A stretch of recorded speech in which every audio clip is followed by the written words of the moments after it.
नववर्ष के पहले दिन मुख्यमंत्री हेमंत बिस्वा शर्मा ने आज गुवाहाटी वासियों को कई उपहार दिए। सबसे पहले मुख्यमंत्री ने आज पलटन बाजार स्थित फुट ओवर ब्रिज का उद्घाटन किया। गुवाहाटी रेलवे स्टेशन को जोड़ने वाले इस फुट ओवर ब्रिज के खुलने से रेल यात्रियों को काफी सहूलियत होगी। कार्यक्रम में गुवाहाटी की सांसद बिजुलू कलिता मेधी भी उपस्थित थीं।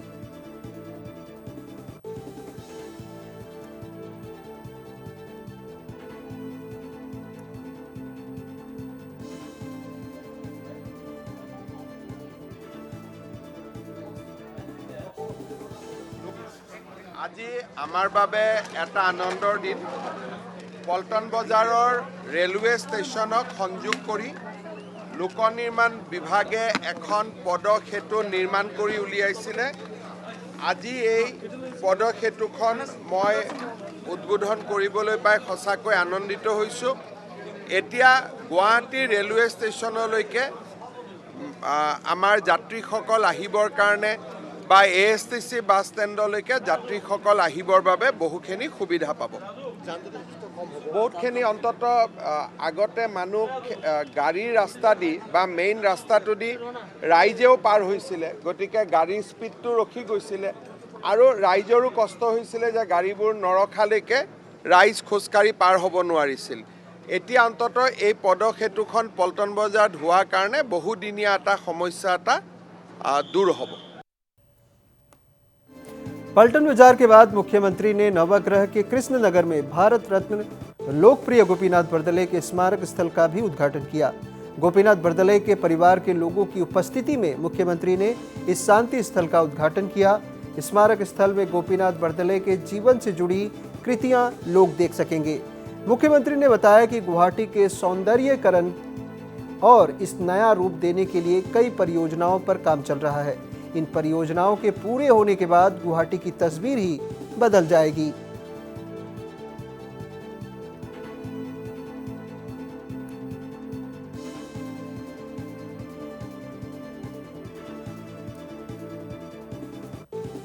भारत रत्न गोपीनाथ बरदলৈ আৰু তেখেতৰ সুযোগ্য পত্নী সুৰবালা বৰদলৈৰ সমাধি ক্ষেত্ৰটোক আমি শান্তিস্থল বুলি নামাকৰণ কৰিছিলোঁ আৰু প্ৰত্যেক বছৰে তেখেতৰ জয়ন্তীৰ দিনা বা মৃত্যু দিৱসৰ দিনা তেখেতৰ অনুগামী কৃতজ্ঞ অসমীয়া জাতি ইয়াতে সমবেত হয়। কিন্তু বহু দিনৰ পৰা এটা অনুভৱ কৰা হৈছিলে যে এই সমাধিস্থলীখন আৰু অধিক উন্নত কৰিব লাগে, সুন্দৰ কৰিব লাগে আৰু তেখেতৰ যি অৱদান সেই অৱদানৰ লগত সংগতি ৰাখি ইয়াক আৰু অধিক গৰিমামণ্ডিত কৰিব লাগে। নতুন বছৰৰ আৰম্ভণিতে এই শান্তিস্থলৰ নৱনিৰ্মিত যিটো ৰূপ বা নৱনিৰ্মিত যিটো স্বৰূপ তাক আজি ৰাইজৰ বাবে, জনতাৰ বাবে, লোকপ্ৰিয় গোপীনাথ বৰদলৈৰ অনুগামীসকলৰ বাবে মুকলি কৰি দিবলৈ পাই আমি সঁচাকৈ কৃতজ্ঞ হৈছোঁ।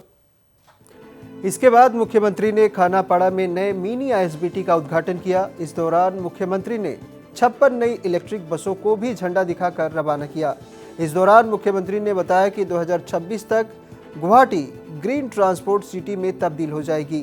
फिलहाल गुवाहाटी देश के उन 6 राज्यों में शामिल है जहां सबसे ज़्यादा इलेक्ट्रिक बसें हैं।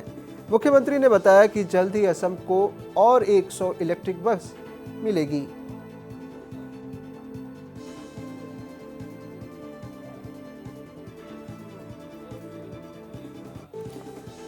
मुख्यमंत्री ने इस दौरान कहा कि राज्य में विकास तभी संभव है जब आंदोलन संस्कृति खत्म होगी। उन्होंने कहा कि आंदोलन का असर राज्य के विकास पर पड़ता है। व्यक्ति तो আজি আছে কালি নাই, আজি কোনোবা মুখ্যমন্ত্ৰী আছে পৰহি তেওঁ নাথাকিব, কিন্তু অসমখন সদায় থাকিব।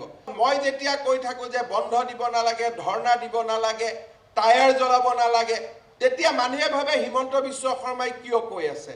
কিন্তু আজি অসমত যোৱা 3 বছৰত টায়াৰ জ্বলোৱা বন্ধ হোৱাৰ কাৰণে, আন্দোলন কৰা বন্ধ হোৱাৰ কাৰণে ৭৫ লাখ আজি পৰ্যটক অসমলৈ আহিব পাৰিছে। কিন্তু টায়াৰ নজ্বলালেও মোৰ কোনো অসুবিধা নহয়, মোৰ ঘৰটো পুলিচে আৱৰিয়ে ৰাখিব, টায়াৰটো জ্বলিব খানাপাৰাত, মোৰ ঘৰৰ সন্মুখত গৈতো টায়াৰটো নজ্বলায়। কিন্তু এই টায়াৰ জ্বলোৱা বাতৰিটোৱে কাক ক্ষতি কৰিব? কাজিৰঙাৰ জীপ চাফাৰীজনক। কাক ক্ষতি কৰিব? মানসত সৰুকৈ নিৰ্মাণ কৰা হোম ষ্টেৰ গৰাকীজনক।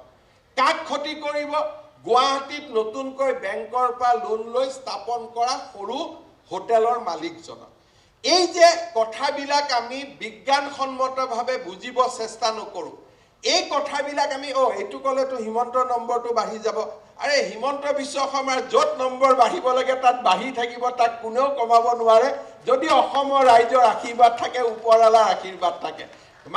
কোনো মানুহে কাৰো ডেষ্টিনি নিয়ন্ত্ৰণ কৰিব নোৱাৰে। আমি যদি ভাবোঁ ইয়াক মই ডুবাই দিম, আপুনি নোৱাৰে, কাৰণ ডুবাব নুডুবাব ওপৰৱালাই নিৰ্ধাৰণ কৰি থৈ দিব। অসমৰ মানুহে নিৰ্ধাৰণ কৰিব কাক নামাব লাগে, কাক উঠাব লাগে।